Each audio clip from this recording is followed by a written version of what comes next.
a cargo del doctor Carlos Gasnel Acuña. Esta conferencia tiene por objetivo resaltar el 20º aniversario de la entrada en vigencia de la citada ley. Nos acompañan a través de esta plataforma el doctor Rigoberto González Montenegro, procurador de la Administración, la magíster Mónica Castillo Arjona, secretaria general de la Procuraduría de la Administración, la licenciada María Lilia Urriola, subsecretaria general de la Procuraduría de la Administración, la licenciada Ana Matilde Gómez, decana de la Facultad de Derecho y Ciencias Políticas de la Universidad Católica Santa María la Antigua.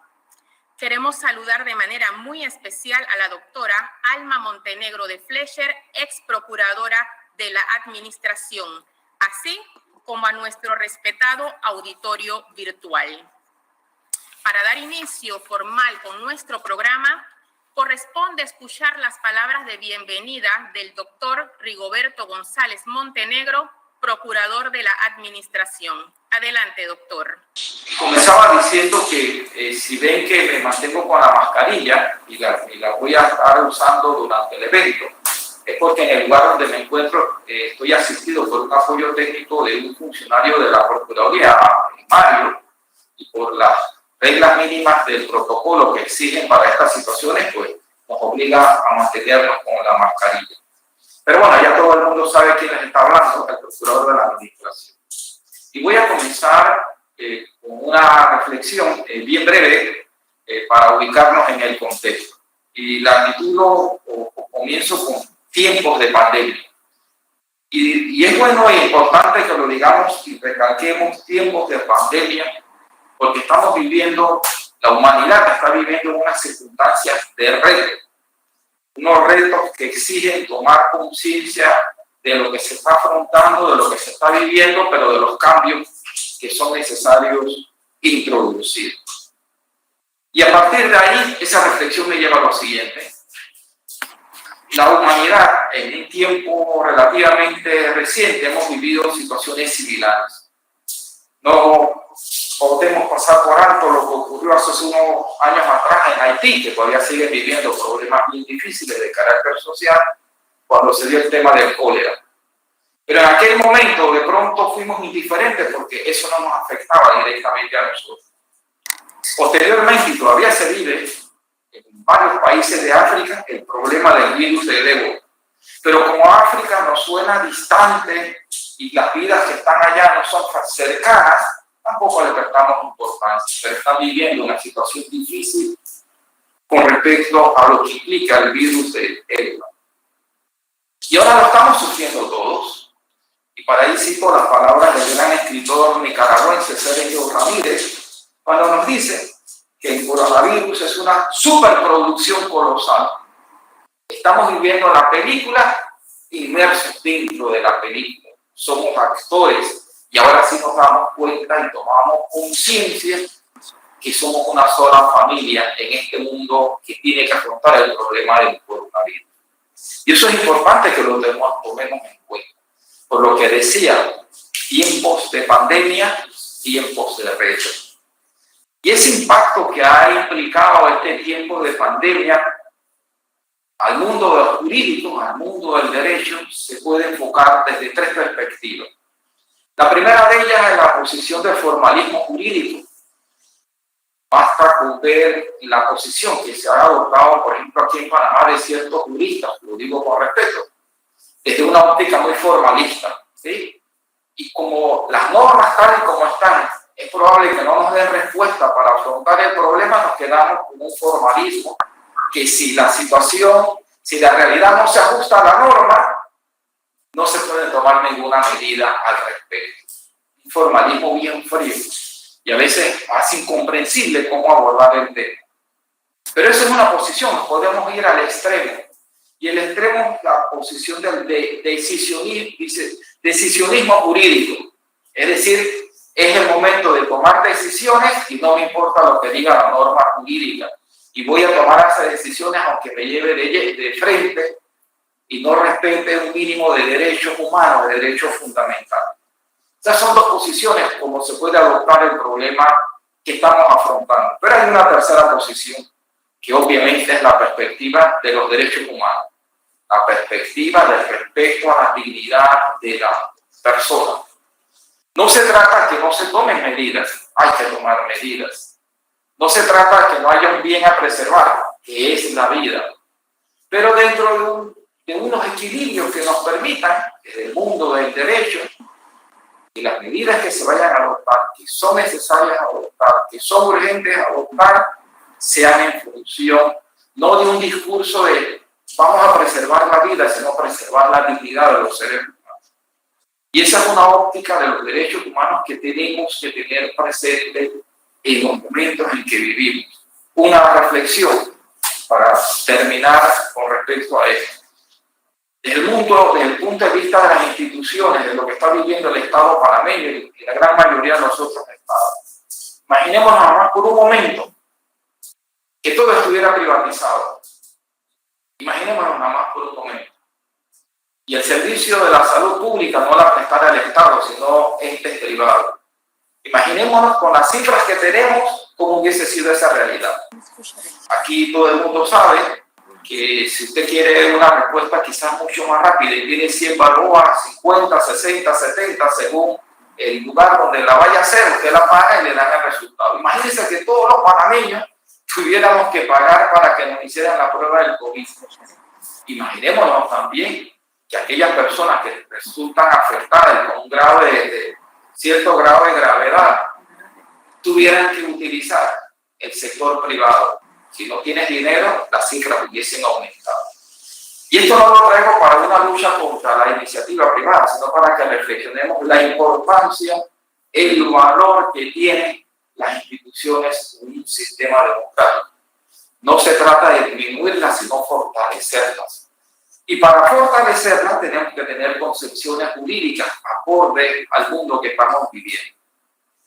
A grandes rasgos, la ley 38 en el 2000, cuando se propone por la procuradora de aquella época, y que es un referente para nosotros, Alma Montenegro de Flecha, podemos entender que tenía esa visión.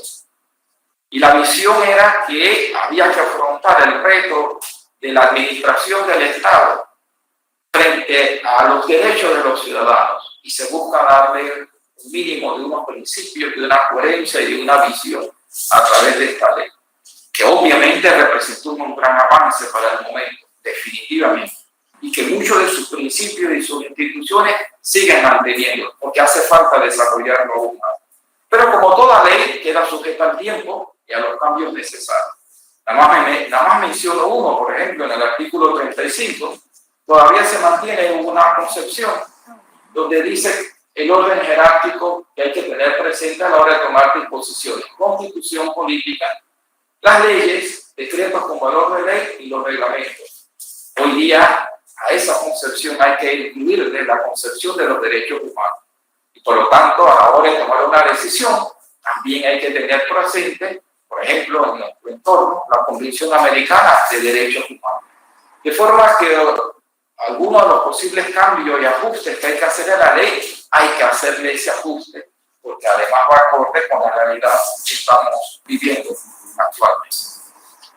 Hay muchas cosas que hablar sobre la ley 38, para eso está nuestro invitado, al cual le agradecemos, el que nos haya recordado hace poco, pero ya cuando comenzaba este año, en un momento nos encontramos en la Universidad Santa María la Antigua y me dijo, oiga, procurador, este año se cumplen los 20 años de la ley 38, hagamos una actividad, y entró el COVID.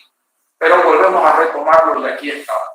Le agradezco al doctor Carlos Canel, que está siempre a disposición de colaborar en este tipo de actividad. La Procuraduría de Administración tiene un reto por delante, hay un equipo que se ha conformado y que está dirigido por la Secretaria General de afrontar los retos, de hacer el estudio de los cambios que hay que hacer a la ley 38, en eso estamos. Tengo entendido que en octubre de este año vamos a hacer un congreso donde vamos a concretar algunas de esas ideas y de pronto tendremos nuevamente la participación del doctor Carlos. Agradezco la iniciativa de llevar a cabo esta actividad, agradezco a la señora decana de la Universidad Santa María la Antigua que esté en conjunto con nosotros en dicha actividad. Agradezco al doctor Carlos Gasnel, un saludo si está con nosotros también Alma Montenegro de Flechas y a todos los que podamos participar y escuchar las sabias reflexiones del amigo Gasnel en estos primeros 20 años de la Ley 38 de 2000. Gracias a todas y a todos. A través del audio de esta plataforma, el mensaje de bienvenida de la licenciada Ana Matilde Gómez, decana de la Facultad de Derecho y Ciencias Políticas de la Universidad Católica Santa María la Antigua. Adelante, señora decana.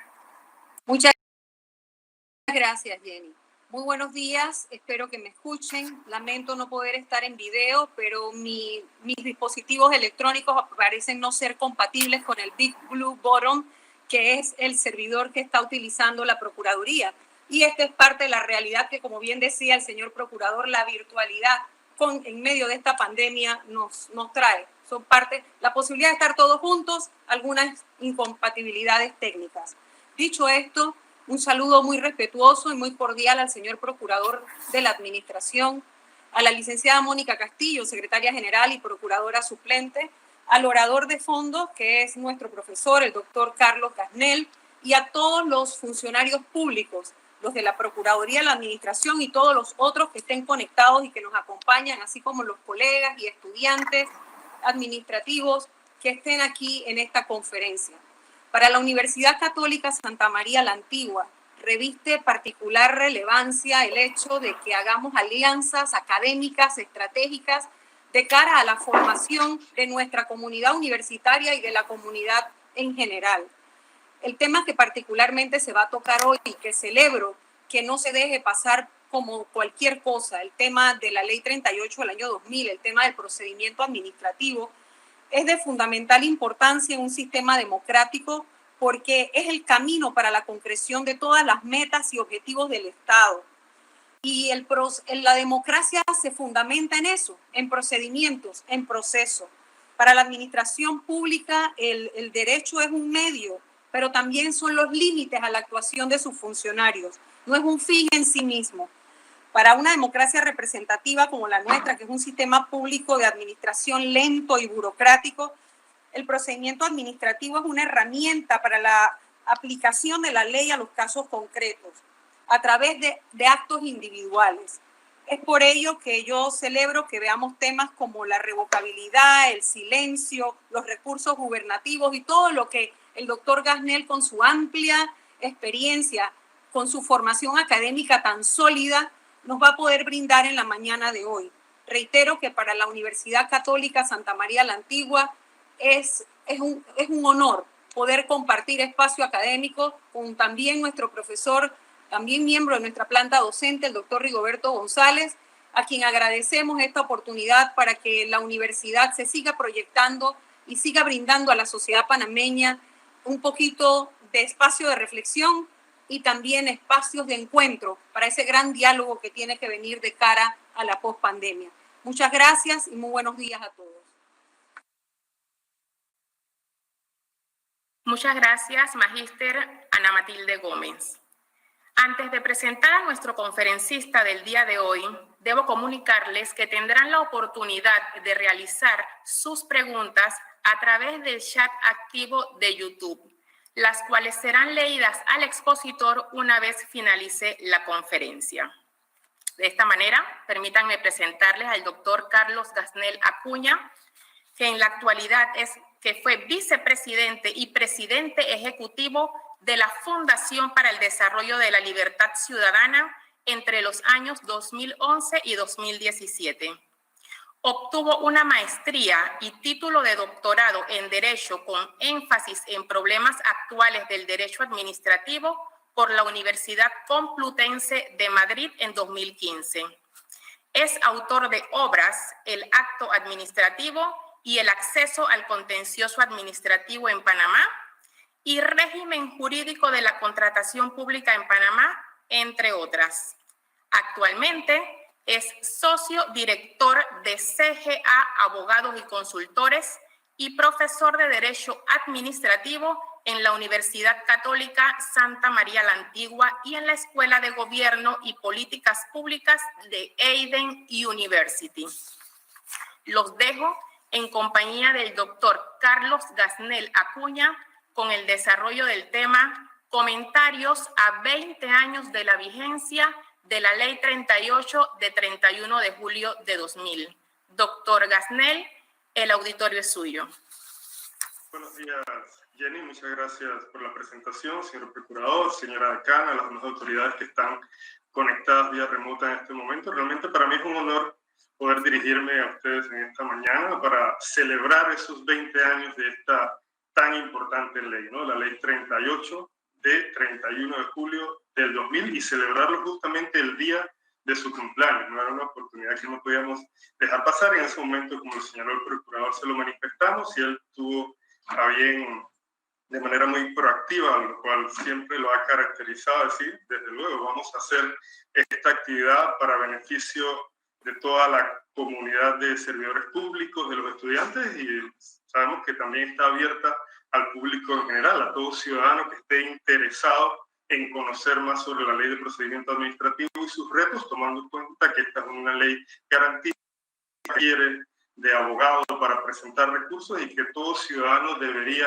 junto con la Constitución, considero tener una copia, un librito de la ley de procedimiento administrativo siempre a mano, porque no se sabe en qué momento va a necesitarla frente a una omisión o arbitrariedad de la administración. Yo lo que voy a hacer hoy, en esta mañana, es hacer una reflexión de estos 20 años, reconociendo desde luego la valía de la Ley 38 del 2000, en el momento en que se aprobó de la mano de la procuradora Alma Montenegro de Fletcher, y verificar un poco algunos aspectos. No tengo demasiado tiempo, entiendo que tengo alrededor de 45 minutos. Yo escogí 5 temas y me alegra mucho que el procurador haya en su introducción hablado de la perspectiva de derechos humanos, porque ese es un tema realmente fundamental y que yo no había contemplado entre los 5 temas, pero yo creo que conociendo la trayectoria del procurador y lo mucho que ha escrito sobre este tema, desde luego estoy seguro que en cualquier reforma esta perspectiva de derechos humanos formará parte de esa exposición de motivos y de todo el articulado y contenido de la ley. Vamos a hablar primero de algunos antecedentes de la Ley 38, porque la Ley 38 sí tuvo unos antecedentes previos, ¿no? Por ejemplo, el Código Administrativo, el artículo 851 del Código Administrativo, es interesante que ya en 1916, cuando se aprobó este código, ya se hayan incluido algunos aspectos y directrices bastante innovadoras en materia de derecho administrativo, algunas que incluso serían rescatables en estos tiempos. Y este artículo vale la pena destacar que no está derogado, está subrogado, es decir, siempre y cuando no violente la ley actual vigente, podría ser aplicado, ¿no? Entonces, miren, este artículo señala respecto a estas directrices que el Poder Ejecutivo debe reglamentar la manera de proceder a los asuntos administrativos de carácter nacional sobre la base de lo siguiente: que no se eluda el derecho de petición. El derecho de petición existe en 1904 en la Constitución, y que no se demore indefinidamente el despacho de los asuntos.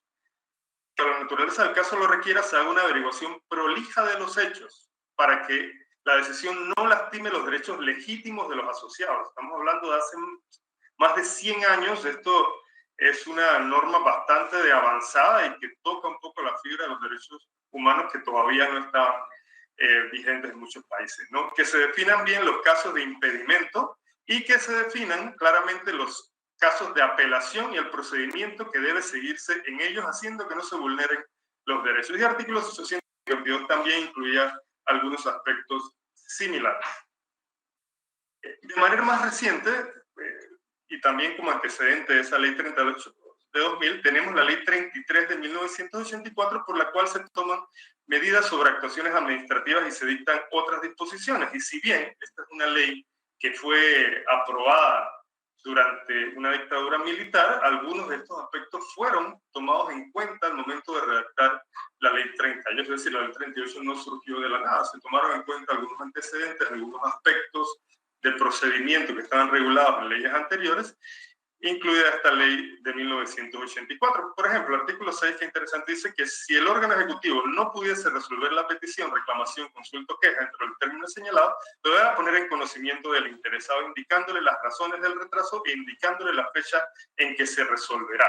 Esto es el antecedente también de la Ley de Acceso a la Información, que contiene una norma bastante similar. Y en caso de existir procedimientos regulados por leyes con excesivos requisitos burocráticos, debería enviarse al presidente de la República el proyecto de ley respectivo para su presentación al Consejo Nacional de Legislación. Esto es una norma que valdría la pena de repente rescatar una futura reforma de la Ley 38 para que haya constante análisis y estudio de la normativa sobre procedimiento administrativo, que esto tal vez es una conclusión adelantada, pero yo creo que debería reconocérsele mucho más el valor que tiene la experiencia de los servidores públicos en las diferentes instituciones en el momento de reformar la norma, ¿no? Que ellos pueden aportar en función de esa valiosa experiencia que han tenido durante muchos años para mejorar sus propios procedimientos, incluso hacer concursos entre las instituciones públicas para que ellos puedan realmente aportar de manera más significativa a esas reformas. Por ejemplo, otro artículo de esa ley se hablaba de que se prohíbe establecer requisitos o trámites que no se encuentren previstos en las instituciones legales y en los reglamentos.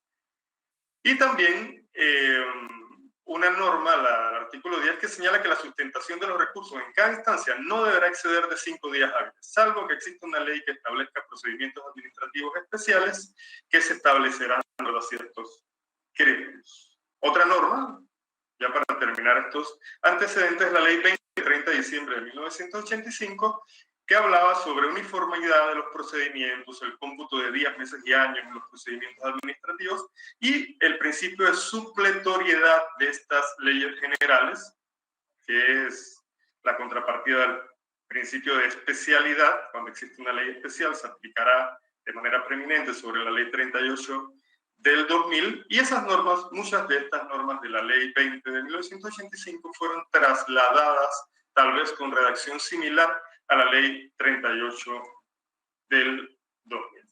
Y en cuanto a los aportes significativos de la ley 38 del 2000, yo escogí 10. Desde luego, los que están escuchando posiblemente podrán agregar a la lista 10 más.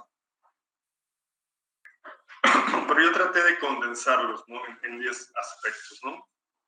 Hay que reconocer a la ley 38 su labor de ordenación del procedimiento administrativo, ¿no? Necesitábamos una norma que estableciera esos principios, que se considera un acto administrativo, que no, procedimiento de notificación, de pruebas, de recursos, esos recursos ordinarios, extraordinarios, cuando se agotaba la vía administrativa. Entonces esa labor de ordenación era necesaria e inminente, ¿no? No podíamos esperar más tiempo, tomando en cuenta la situación de dispersión normativa por una ley de procedimiento administrativo. En ese sentido nos subimos bastante tarde al tren de las reformas.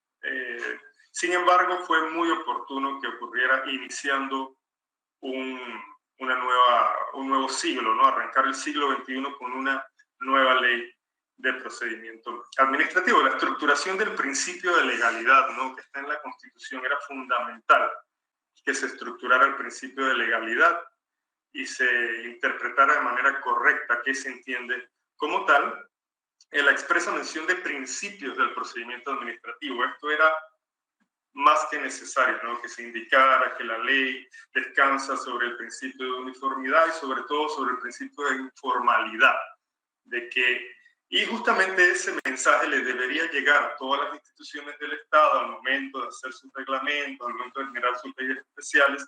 No debería, a pesar del principio de especialidad, generarse normas que establecieran procedimientos complejos, mucho más burocráticos y limitaciones para el ejercicio de ciertos derechos dentro del procedimiento administrativo, ¿no? La posibilidad de presentar solicitudes y recursos, sobre todo con la base de ese principio de informalidad, ¿no?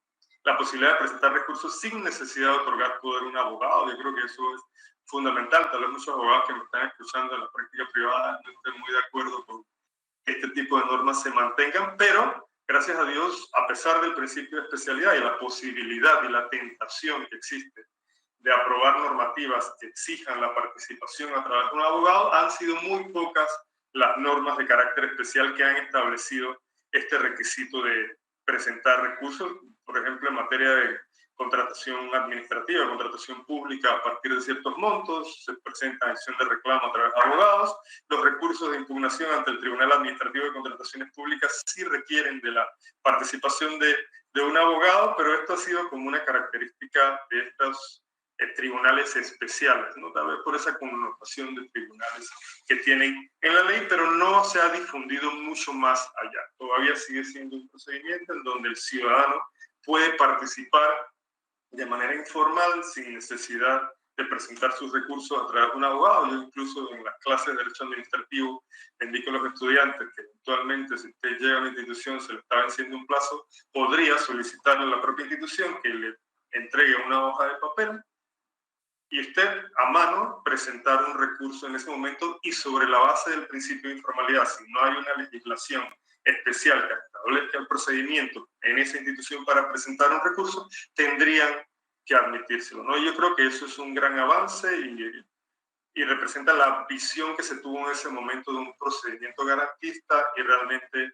que fuera de utilidad para el ciudadano común, ¿no? Y la regulación del derecho constitucional de petición dentro de la ley. Yo estoy hablando en general de los aportes, ahora voy a hablar a ver cómo podemos modificar esos importantes aportes para que sean, desde el punto de vista práctico, de mayor utilidad de la que actualmente tienen, ¿no? El derecho constitucional de petición, como mencioné, existe desde 1904 y ha tenido diferentes reglamentaciones y desarrollos legislativos, y en el artículo 41 de la Ley 38, que corresponde con el artículo 41 de la Constitución, se desarrolla este derecho de petición, un derecho que tiene todo ciudadano a presentar peticiones, consultas o quejas respetuosas. Está desarrollado dentro de la Ley 38 y está desarrollado con mucha amplitud. O sea, se le han dedicado muchos artículos al reconocimiento que hay de ese derecho constitucional de petición dentro de la Ley 38, y yo creo que eso es algo que habría que darle mejor forma, pero siempre debería tomarse en cuenta y salvarse dentro de esa ley de procedimiento administrativo, cuya reforma también yo creo que es inminente, ¿no? Yo creo que es necesario que después de 20 años revisemos muchos aspectos de esta ley, ¿no? Y ¿qué más? La inclusión de la revocatoria de los actos administrativos. Digamos que el principio de revocabilidad de los actos administrativos es un principio doctrinal. Sin embargo, nosotros, yo creo que esto es algo bastante innovador. Regulamos la revocatoria de los actos administrativos dentro de la ley de procedimiento. Esto es algo que no existe en muchas legislaciones. Hay cierta protección, tal vez más absoluta, del principio de revocabilidad, pero nosotros tenemos una norma particular. Sabemos que en el camino hubo una desviación. El procurador tenía que emitir su concepto favorable, por decirlo de alguna manera, para que una institución revocara sus propios actos. Esto se derogó durante el gobierno de Ricardo Martinelli y no se restituyó. O sea, no había una iniciativa de volver a aprobar la norma, tomando en cuenta la utilidad que tenía, sirviendo como una especie de filtro, control, antes de que la institución tomara esa decisión que podía afectar un derecho subjetivo si no se enmarcaba dentro de esos 4 numerales que señala la Ley 38 del 2000. Otro aspecto, la regulación del silencio administrativo. Yo creo que era necesario, ¿no?, darle mejor forma al tema del silencio administrativo. Yo creo que se puede regular aún mucho mejor, incluir otros aspectos que voy a tocar más adelante, pero era muy importante tomar en cuenta el tema del silencio administrativo dentro de la Ley General de Procedimiento Administrativo, y creo que es un aporte importante, ¿no?, para que esos ciudadanos no queden en indefensión frente a la falta de obligación de resolver, en la que muchas veces incurren las instituciones del Estado. Yo en alguna ocasión, de esas invitaciones que me ha cursado la Procuraduría, me tomé el atrevimiento de hacer una pequeña encuesta entre los participantes a principio de gobierno, y un 30% de las personas que llenaron la encuesta indicaron que el silencio administrativo era una prerrogativa de la administración. Entonces eso me arrojó una información muy importante, creo que la Procuraduría también, de que hay que hacer un trabajo para seguirle enviando ese mensaje a los servidores públicos de que el servicio administrativo es un derecho del ciudadano, es una ficción para que no quede en una indefensión constante frente a esa falta de resolución y respuesta de los funcionarios públicos, que algunos piensan que ese silencio es una prerrogativa, ese derecho a no contestar, a quedarse callado, a no emitir respuesta, es una prerrogativa que tiene la administración. Pues eso es algo que ya debería estar del todo claro para los servidores públicos, y la ley, desde luego, puede aportar mucho en ese sentido, ¿no? La regulación de los recursos aplicables y del agotamiento de la vía administrativa es muy importante, ¿no? Todos sabemos, y los estudiantes de la USMA muchas veces me preguntan, porque no sé si lo han visto o lo han escuchado en alguna parte, el cambio que hubo de modelo frente a lo que existía anteriormente, eso del recurso de reconsideración con apelación en subsidio, el cambio radical que hubo, la posibilidad ahora de interponer reconsideración o apelación de manera indistinta, y todo el camino que hay que seguir para la presentación de recursos. Yo creo que igual hay que simplificar muchos aspectos del procedimiento de recursos, esa obligación de presentar la apelación ante el funcionario de primera instancia. Yo creo que eso hay mucho que debatir y discutir, si eso tiene que seguir siendo de esa manera.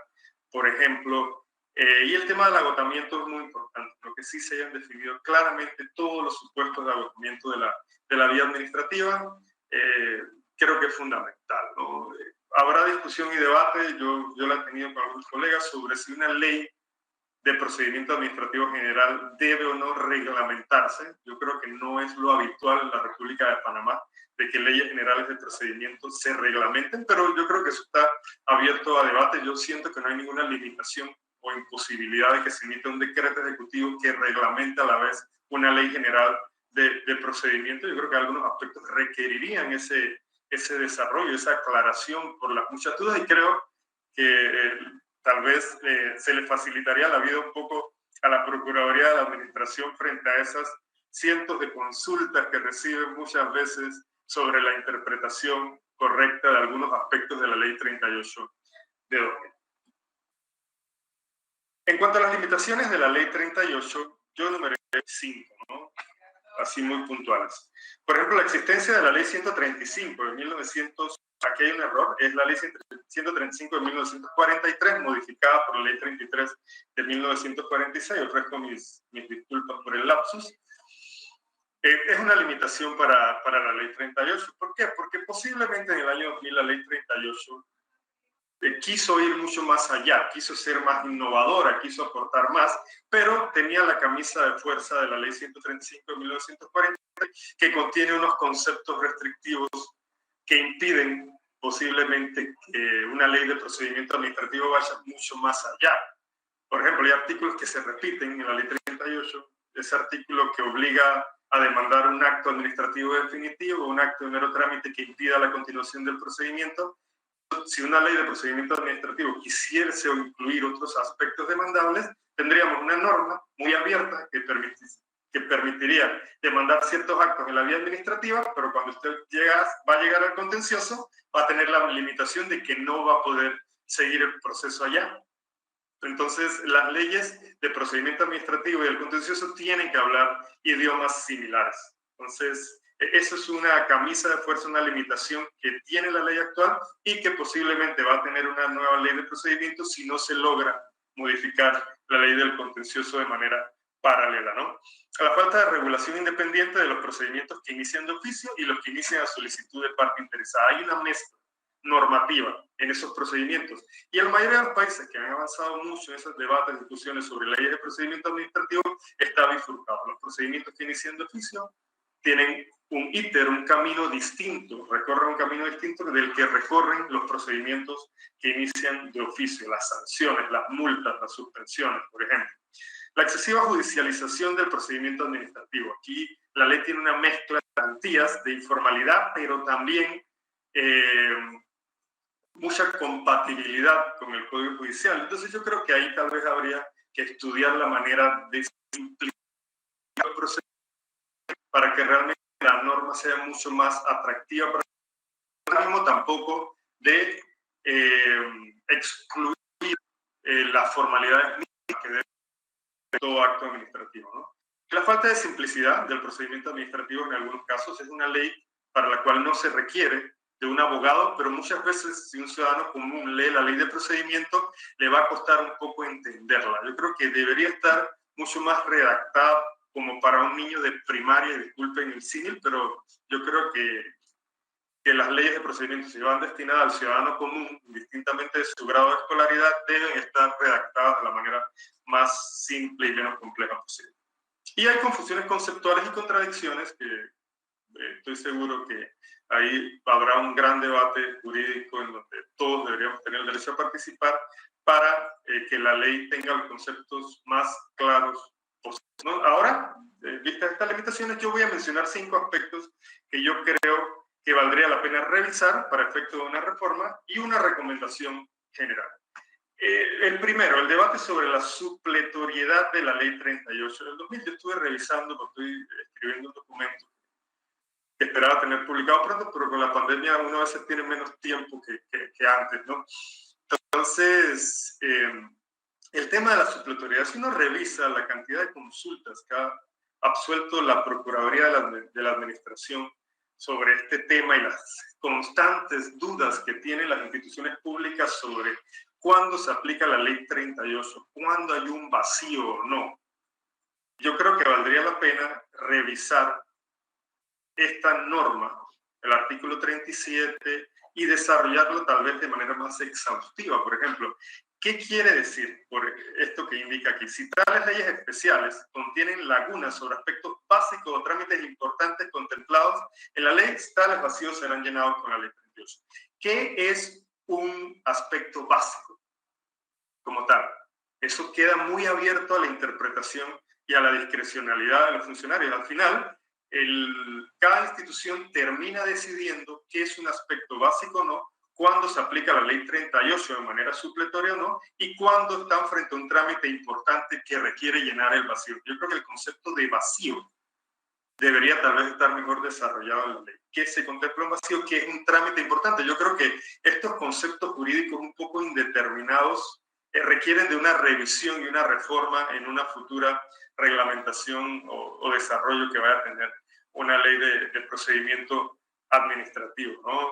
Por ejemplo, la Procuraduría ya ha dicho en consultas que cada institución, a través del principio de especialidad en una norma, puede determinar cuáles son los recursos aplicables. Puede eliminar el recurso de apelación, puede establecer que se agota con el de reconsideración, puede indicar que no se aplica el recurso de revisión administrativa, y yo creo que eso dentro del principio de especialidad está bastante claro, siempre y cuando se apruebe. Pero el concepto, por ejemplo, de procedimiento completo, ¿cuándo se considera que una ley especial tiene o no un procedimiento completo? Eso de que tienen que notificar al abogado si está constituido en el expediente y su ley especial no lo contempla. Ahí hay un vacío, no hay un vacío, lo quisieran contemplar de esa manera o no. Yo creo que aquí hay mucho que discutir, aquí hay mucho que debatir sobre el tema de la supletoriedad, y yo creo que podrían establecer criterios básicos y claros dentro de la ley 38 del 2000 para que las instituciones tengan guías, orientaciones, incluso la Procuraduría podría, a través del soft law, a través de orientaciones y directrices, así como lo hace en su página web con algunos temas, establecer criterios que permitan determinar con mayor claridad cuándo estamos frente a un aspecto básico, un trámite importante, y cuándo frente a un vacío que tiene que ser llenado con la ley 38. O cuáles son esos aspectos que no puede dejar de contemplar una ley especial, por ejemplo, ¿no? Aquí hay muchos temas, muchas aristas, y estoy seguro que el procurador, al momento de evaluar esas consultas que se le presentan, es algo que desde luego ha pensado e interiorizado, porque es importante, ¿no?, tener claro para efectos de seguridad jurídica cuándo se aplica realmente de manera supletoria la ley 38 del 2000. Si una ley especial no contempla las advertencias de ilegalidad y de inconstitucionalidad, ¿esto es un vacío o no lo quiso contemplar y por lo tanto esa advertencia no existe dentro de su procedimiento? Hay tantas cosas que debatir y discutir sobre el tema de la aplicación supletoria de la ley 38, y creo que es un tema muy importante a tomar en cuenta, por ejemplo, ¿no? La validez y eficacia de los actos y las disposiciones administrativas. Yo creo que con la pandemia se ha evidenciado la necesidad ¿no? De que este artículo 46 se revise y se puntualice y se establezcan las excepciones. Ya ha habido sentencias incluso que han dicho que la no publicación en Gaceta Oficial de un acto general o normativo no necesariamente indica que esa norma no es aplicable. Eso es muy discutible tomando en cuenta el texto de lo que indica el artículo 46, donde parece que no da lugar a una interpretación distinta, y señalando que los actos administrativos que afectan derechos subjetivos se notifican y las disposiciones o normas que afectan derechos colectivos para adquirir eficacia, no validez, sino eficacia, se tienen que publicar en la Gaceta Oficial. Durante estos meses de pandemia hemos visto una gran cantidad de normas cuya vigencia parece previa a la publicación en la Gaceta Oficial. Entonces es lo que señalaba el procurador un poco en su introducción de hasta dónde en situaciones excepcionales se puede alterar la normativa y reescribir el derecho administrativo, ¿no? Yo creo que una ley de procedimiento administrativo, tomando en cuenta lo que estamos viviendo en la actualidad, puede y debería contemplar esas situaciones excepcionales, ¿no? Para que no se hable de que hubo una violación de una norma sin real justificación, ¿no? El tercer aspecto que quería compartirles es el tema de los actos y procedimientos administrativos electrónicos. Es algo que ya nos va a tocar vivir, es algo que se ha discutido mucho a nivel doctrinal, es algo que posiblemente con el tema de la contratación pública, en donde ha habido evidentes adelantos, todo ocurre de manera electrónica. Sin embargo, las normas judiciales no necesariamente han estado a tono con estas realidades, pero yo creo que una ley de procedimiento administrativo moderna tiene que tomar en cuenta el tema de los actos administrativos y los procedimientos administrativos electrónicos y generar ese marco normativo que sirva de base para esas legislaciones especiales que seguramente se van a adoptar, ¿no? Me parecía imposible hace un par de meses que usted pudiese presentar una solicitud totalmente vía electrónica por el tema de las firmas, por el tema de la discusión esa ancestral que tenemos de la entrega de los originales, y de un día a otro, repentinamente, a través de un decreto o una resolución publicada en la Gaceta Oficial, ahora sí podemos presentar todo tipo de solicitudes vía electrónica y no hay ningún problema de legalidad. Entonces yo creo que en ese sentido tenemos que madurar y avanzar, y yo creo que ya todo debería de alguna manera tener una parte electrónica dentro de sus procedimientos, y ahí una ley de procedimientos tiene mucho que aportar. En ese sentido, tenemos muchos modelos. Hay una ley de 2007 sobre administración electrónica española y la ley 39 de 2015, que es la nueva ley de procedimiento española que reemplaza la ley 30 de 1992, toma en cuenta muchos aspectos de procedimientos electrónicos, ¿no? Y el tema también de los recursos administrativos, el agotamiento de la vía, creo que vale la pena también revisar todos estos temas y discutir también, ¿no?, sobre si vamos a seguir manteniendo como obligatoria la ley de procedimiento general el agotamiento de la vía administrativa. No, hay países que ya han superado la obligatoriedad y dejan en manos de quien presenta el recurso la decisión de ir directamente al contencioso. Yo creo que es un debate rico, interesante, en el cual habrá muchas posiciones en pro o en contra de mantener la obligación de presentar recursos y agotar la vía administrativa a través del silencio u otros mecanismos, ¿no? Y el tema también del que yo hablaba de la falta de uniformidad conceptual, ¿no? Tenemos en la ley 38 en donde se habla en un capítulo de invalidez de los actos, pero todo el capítulo habla de nulidad absoluta, nulidad relativa, de anulabilidad, de invalidez. Entonces son conceptos que tal vez habría que uniformar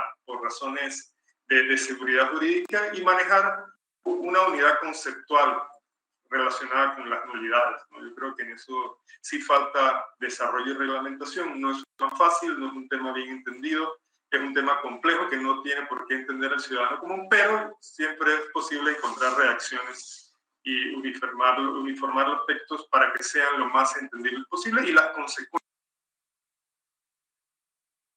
relativas, esa anulabilidad de la que habla la ley 38 y que es la invalidez también, ¿no? Yo creo que vale la pena mucho hablar sobre uniformar esos conceptos, ¿no? De hecho, antes de iniciar el punto 4, usted puede ver en algunas instituciones del Estado donde se habla de dejar sin efecto resoluciones, que no es un concepto que ni siquiera está dentro de la ley de procedimiento. Eso valdría la pena desarrollarlo. ¿Qué es dejar sin efecto? ¿Qué consecuencias tiene? Eso es la anulabilidad, es la invalidez. Esos aspectos yo creo que vale la pena incluirlos dentro de la discusión, y ahí tienen mucho que aportar los servidores públicos respecto a lo que dice la norma, lo que ocurre en la práctica y muchas veces la falta de comunicación entre esas dos situaciones, ¿no? El cuarto punto, ya para ir terminando, es el silencio administrativo y la inactividad de la administración. El silencio administrativo es una solución que resuelve ciertos problemas, pero no está llamada a resolver necesariamente todas las situaciones de inactividad que se dan en la administración pública, ni la falta de obligación de resolver u omisiones en las que incurren las instituciones del Estado. Entonces yo creo que habría que separar el tema del silencio, darle realmente su utilidad práctica, porque desde luego la tiene, y ver cómo se puede hacer para que ese silencio administrativo positivo, en los casos en que exista, se documente de manera de que cumpla realmente su función. Yo en alguna ocasión puse como ejemplo lo que está haciendo la Dirección General de Ingresos con el tema de patrimonio familiar, en donde si no le contestan dentro del plazo que señala la norma, el sistema automáticamente le dice que fue aprobado por silencio positivo. Eso es un gran avance, ¿no? Y yo creo que debería ser el modelo a seguir, porque usted necesita realmente un documento que pruebe que usted cuenta con ese acto administrativo positivo, y donde existe silencio positivo y no existe un documento que lo ampare, va a haber problemas procedimentales y procesales. Y el tema de la inactividad de la administración creo que debería ser también incluido. Situaciones en donde la administración tiene la obligación de resolver, de actuar, y no lo hace, el silencio tal vez no es la solución, sino que usted tenga una vía para reclamar la inactividad y una vía también ante la Sala Tercera para que obliguen a la institución, en caso de que sea muy clara la omisión o falta de cumplimiento de la norma, a que usted no tenga que esperar 2 o 3 años para que le digan que el silencio administrativo negativo es ilegal y realmente usted no logre el cometido de su demanda, que es que obliguen a la institución a actuar. Lo vemos también con la inactividad reglamentaria, cuando las instituciones tienen la obligación de reglamentar una norma y no lo hacen, entonces tiene que haber un mecanismo ágil y rápido para solucionar temas de inactividad. Y bueno, también esa incompatibilidad que hay entre el artículo 156 y el 200, en donde le permiten a usted presentar recursos administrativos en contra del silencio, pero el artículo 200 señala que si usted presenta una solicitud y no le contestan, usted tiene 2 meses para ir a la Sala Tercera, pero si presentó un recurso en la vía administrativa, en principio no se ha agotado la vía. Entonces esa incompatibilidad yo creo que valdría la pena discutirla en una futura reforma. Y el punto 5 sería la inclusión de métodos alternativos de solución de controversias, un arbitraje administrativo y otras opciones, ¿no? El artículo 153 de la Ley 38 habla de que pondrán fin al proceso, la resolución, el desistimiento y la transacción. Sin embargo, no es algo que ocurra habitualmente en los procedimientos administrativos. ¿Por qué? Porque tal vez no hay un desarrollo claro de cómo se puede llegar a una transacción, si bien hay una norma en el párrafo siguiente de este artículo que indica que los derechos de la administración pública son irrenunciables y establece tal vez una guía. No hay un procedimiento del todo claro para que haya una transacción en donde ambas partes sientan que hubo ganancias y que no se está vulnerando el interés público ni se está renunciando a ciertos derechos de la administración cuando se llegue a un acuerdo que sea razonable para ambas partes, y así tal vez lograríamos descongestionar esa Sala Tercera, ¿no? Yo creo que el arbitraje administrativo también debería ser una opción. En Colombia, en la ley de procedimiento, tienen también una figura de una especie de consejo consultivo dentro de la institución para evitar a toda costa que la institución sea demandada. Es decir, siempre revisar esos recursos de reconsideración y apelación en detalle, de manera minuciosa, por si la administración cometió alguna arbitrariedad y error, que lo reconozca, lo cual no es la tónica de nuestra administración pública, ¿no? Y una recomendación general. Yo creo que, tomando en cuenta esas palabras del procurador introductorias, valdría la pena incluir aspectos de buena administración pública dentro de la ley. Es decir, que la ley no sea solo de procedimiento, que sea una ley que incluya aspectos de administración, de cómo debe administrarse la cosa pública, o que sea una ley de administración pública junto con una ley de procedimiento. En España lo tienen separado, pero en Colombia decidieron tener una ley de procedimiento en conjunto con la ley del contencioso, agruparla y aprobarla en un solo documento legal. Aquí se discutió esa posibilidad cuando se redactó a través de una comisión un proyecto de reforma para la ley de lo contencioso administrativo, y no se tuvo tiempo tal vez para revisar la ley 38. Ya pasaron casi 3 años desde esa iniciativa, suponía que iba a ser discutida en la Asamblea.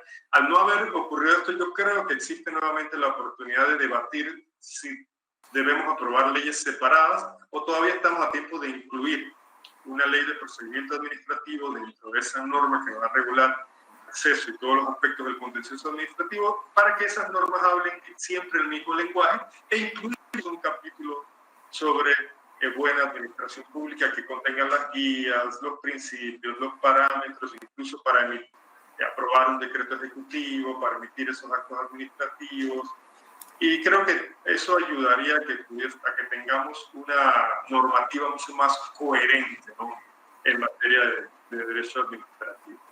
Y serían realmente esos los aspectos que yo quería conversarles la mañana de hoy. Yo agradezco nuevamente la oportunidad que me brindara la Universidad de Santa María la Antigua, el procurador, de reflexionar conjuntamente sobre cómo podemos tener una mejor legislación. Yo creo que al final es lo que queremos y necesitamos. Gracias. Muchas gracias, doctor Gasnel. Corresponde leerle 2 preguntas que han hecho nuestro público.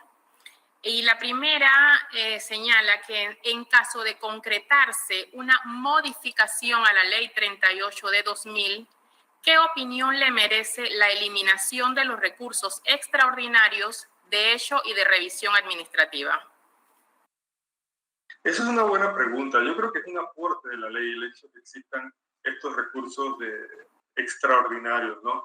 El recurso de eso dependerá de la discusión que se tenga sobre ante quién hay que presentar la apelación. Yo creo que en la práctica hay una norma ahí que lo deja entrever y permite que usted presente de forma directa el recurso, y es lo que ocurre muchas veces, que la apelación se presenta directamente ante el superior jerárquico, porque sobre la base del principio de informalidad tendrían igualmente que darle trámite. El problema es cuando hay reconsideración y apelación, en donde ahí sí está más claro en la norma que la apelación hay que presentarla ante el inferior jerárquico, y si no surte la alzada tendría que presentar ese recurso. Eso yo creo que dependerá de la arquitectura que se le den a los recursos, y en caso de que no se surta la alzada, si hay una norma que lo hace de manera automática, podría eliminarse el recurso hecho en la vía administrativa.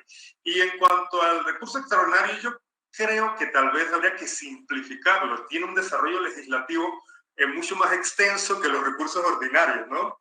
Pero yo creo que habría que simplificarlo para que realmente la gente se sienta tal vez más atraída a utilizar el recurso. Yo creo que es muy complejo, además de la posibilidad esa de que usted, si presenta sobre la base de algunos literales la revisión, ya pierde la oportunidad de ir al contencioso. Entonces yo creo que habría que analizar con detenimiento la utilidad práctica. Yo entiendo que no es un recurso muy utilizado por parte ni de los ciudadanos ni de los abogados, ¿no? Entonces, no sé si sería positivo potenciar su uso para evitar justamente que cumpla esa misión y función que estaba en la mente de los que incluyeron ese recurso, de evitar o que la administración tuviese otra oportunidad más de revisar su actuación antes de ser demandados o sorprendidos en la sala tercera, ¿no? Muy bien, muchas gracias, doctor. La segunda pregunta establece cuáles serían, según su opinión, las ventajas de eliminar el agotamiento de la vía gubernativa a fin de acudir directamente a la jurisdicción contencioso-administrativa. Yo creo que es situacional. Yo creo que dependerá también de lo que se haga con lo que mencioné, ¿no? De bifurcar o separar los procedimientos a solicitud de parte interesada de los procedimientos de oficio. Yo creo que eso sí es necesario, ¿no? En el Estado, y antes de terminar y prometo que voy a responder la pregunta específica. Actualmente, si usted inicia el procedimiento porque usted es el interesado, la forma en que se le notifica yo creo que no debería ser la misma en la que se notifica un procedimiento sancionador, en donde posiblemente usted no se enteró que se le inició un procedimiento. Entonces aquí, en los solicitados a solicitud de parte interesada, valga la redundancia, la notificación electrónica yo creo que no habría ningún problema. En los otros casos, tal vez la notificación, como actualmente existe, que incluso habla de correo certificado, la ley 38, yo creo que habría que buscar mecanismos tal vez más sencillos de notificación. Una vez bifurcados esos procedimientos, habría que tal vez sobre la base de la casuística determinar qué situaciones permitirían, yo creo que sobre todo los procedimientos iniciados de oficio, esos tal vez deberían permitir ir al contencioso sin necesidad de agotar la vía administrativa, porque todos sabemos que en el 90% de los casos la administración no reconoce su error, no reconoce su falla, su falta, y termina confirmando su propia decisión o la decisión del servidor público de las instancias inferiores. Entonces, tomando en cuenta esa realidad, yo creo que ahí se puede estudiar una fórmula o mecanismo para acudir a la sala tercera a través de mecanismos mucho más sencillos, sobre todo en caso de inactividad. En Costa Rica, por ejemplo, tienen un recurso en contra de la inactividad muy sencillo, muy rápido, en donde incluso se le hace una advertencia preliminar o previa a la administración cuando existe el derecho ya consagrado y la administración no actúa, donde ya es evidente que hay una flagrante violación de la norma. Yo creo que ahí realmente presentar reconsideración y apelación no tendría razón de ser. En los casos de procedimiento sancionador, tal vez ahí habría que agotar la vía y habría que dar la oportunidad a la administración de revisar su propia decisión. Entonces, yo creo que la discusión se centraría en función de la reestructuración que se haga de los procedimientos a solicitud de parte interesada y los procedimientos que se inician de oficio. Tengo otra pregunta. Mi opinión muy personal, sí. Muy bien, gracias. Me gustaría saber, pregunta a alguien de nuestro público, su opinión sobre el anteproyecto de ley del Código Procesal Contencioso Administrativo, mismo que no se ha aprobado, y cómo esta aprobación pudiera ayudar a la modificación de la Ley 38. Bueno, tengo un conflicto de interés porque yo participé en la comisión, así que difícilmente puedo hablar mal del proyecto. Sí. Pero yo creo que ese proyecto era el inicio de una nueva discusión, ¿no? O sea, el proyecto cuando se aprobó, que también nos tomó creo que 1 año y medio de reuniones semanales aprobarlo, era la base para que el órgano judicial, que otras instancias, las cámaras de comercio, o sea, todos se involucraran de alguna manera, y le agradecemos al procurador de la administración que lo tiene colgado desde que se aprobó en la página web de la Procuraduría de la Administración. No sé cuánta gente lo habrá bajado, yo esperaría que muchos, pero no era un proyecto para imponerlo, era un proyecto que iba a servir de base para una discusión mucho más profunda, porque ahí hay muchos aspectos que analizar y discutir, habrá muchas posiciones en contra de lo que se aprobó. O sea, nosotros aprobamos que al momento de interponer la demanda se suspende la prescripción de esos 2 meses, o sea que se va a acabar eso de que usted presenta el recurso y si tiene algún error y pasan los 2 meses, entonces ya no se lo admiten. La mayoría de los recursos iban a ser admitidos y iban a tener la sala que irse al fondo del asunto y preocuparse menos de los formalismos, lo cual ya es una revolución, porque sabemos que actualmente los recursos contenciosos son sumamente formales y cualquier error puede dar lugar, dependiendo de los criterios a que usted le inadmita el recurso. Entonces se iba a ampliar también el espectro de lo que se podía demandar. Así que posiblemente iba a haber muchas demandas al principio, si se aprueba lo que actualmente se propuso. Así ocurrió en Colombia y en Costa Rica, cuando se amplió el margen de acción de la sala tercera, hubo una avalancha de demandas, pero después las aguas volvieron a su cauce y el Estado puede ser incluso motivo de más sentencias negativas. Yo creo que es mucho lo que hay que discutir, tomando en cuenta que el Estado al final somos todos, pero el proyecto como base conceptual yo creo que es necesario y hay que discutirlo. Yo creo que como país Y ahora, después de la pandemia, vale la pena aún más, tomando en cuenta la cantidad de demandas que posiblemente se presenten en contra de muchos de los decretos y actuaciones de la administración durante esta pandemia, vale la pena hablar nuevamente sobre este tema. Y la ley 38, creo, ya lo mencioné, ¿no? Que no sé si la pregunta la hicieron antes de que yo dijera eso en la conclusión. Yo creo que la ley 38 y la ley de lo contencioso deberían formar parte de un mismo cuerpo normativo. Y si no, bueno, que sean discutidas de forma paralela, ¿no? Para que no hablen idiomas distintos, sino que estén en la misma sintonía. Muy bien. Tenemos otra interrogante, doctor Gasnel. ¿Debe la Procuraduría volver a hacer el filtro a través de su concepto en las revocatorias del acto administrativo y podría tener algún efecto vinculante? Yo estoy de acuerdo con que si se creó esta figura bastante autóctona de la revocatoria de los actos dentro de la ley de procedimiento, porque el principio es la irrevocabilidad de los actos, hay situaciones dentro de ese artículo que permite la revocatoria que son muy debatibles, discutibles y podrían generar tal vez excesos por parte del Estado o la tentación por parte de algún gobierno que no quiera tener ningún tipo de control previo, lo cual creo que fue lo que ocurrió. Así que yo sí estaría de acuerdo con que tal vez se revisara nuevamente, tal vez que no se apruebe de la misma manera, pero que se revisara un poco la participación de la Procuraduría de la Administración para evitar después que haya una demanda en donde el Estado va a tener que defender una situación que puede generar una sentencia negativa para el Estado y una posible sentencia en donde obliguen a pagar una indemnización, ¿no? Muy bien.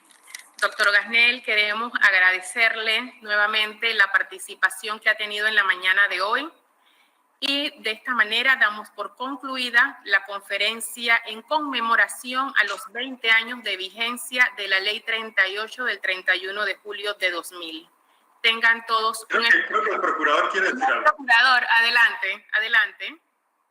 No tenía pensado hacerlo, pero aunque ya Jenny se adelantó, agradecerte, Carlos, tu disposición, tus aportes, que viste, estaba tomando nota como buen estudiante aquí, porque hiciste unos planteamientos que son necesarios tomarlo en cuenta para el trabajo que está llevando a cabo y tiene que llevar a cabo la autoridad de la administración. Y la otra quizás queda un poquito de jocosidad.